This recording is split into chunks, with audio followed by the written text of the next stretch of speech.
काशी में कबीरदास जी की जब बहुत प्रसिद्धि हो गई, इतनी प्रसिद्धि हो गई श्री कबीरदास जी की कि महाराज जहां वो निवास करते थे वहां हजारों की तादाद में भीड़ आने लग गई। कबीरदास जी का भजन छूटने लगा। कबीरदास जी बोले मैं क्या करूं, ये इतनी भीड़ मेरे पीछे लग गई है, ना मुझे भजन करने देते हैं, ना मुझे ठाकुर जी की आराधना करने देते हैं, बस 24 घंटे भीड़ चारों तरफ घेर के रखती है।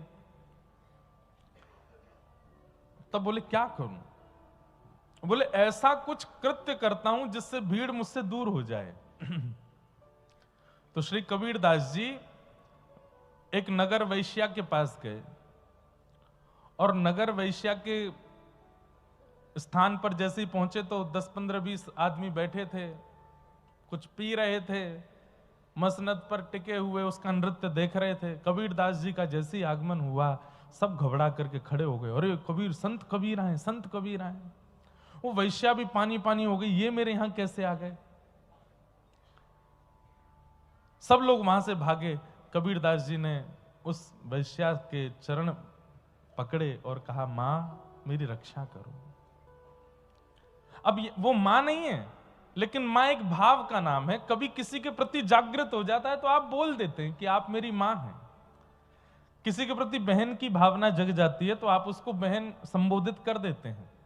हाँ, किसी के प्रति पत्नी या पति की भावना जागृत नहीं हो सकती कि भाई तुम तो हमारे पति जैसे लगते हो तुम तो हमारी पत्नी जैसे लगते हो। ये भावना थोड़ी गलत है।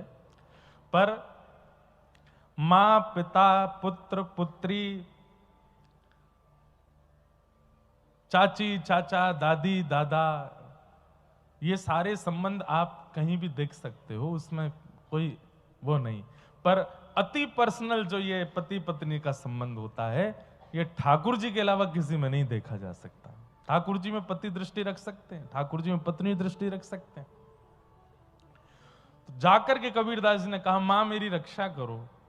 वैश्या घबरा गई, आप मेरे पैर क्यों छू रहे हैं? और मैं एक वैश्या हूं, आप इतने बड़े संत, मैं आपकी रक्षा कैसे करूंगी? बोले मुझे प्रसिद्धि से बचना है, मैं बहुत परेशान, मेरा भजन छूट गया है प्रसिद्धि के कारण। तो बोले क्या करें? बोले आप एक नगर यात्रा पर निकलती हो कभी कभी संध्या के रात्रि के समय पर, और आपको देखने के लिए असंख्य जो व्यसनी लोग हैं उनकी भीड़ लगती है। तो आप जब निकलती हैं जिस रथ में, उसमें मुझे भी बैठा लेना, और साथ में एक बोतल में मैं भी रामानंदाचार्य जी का सुंदर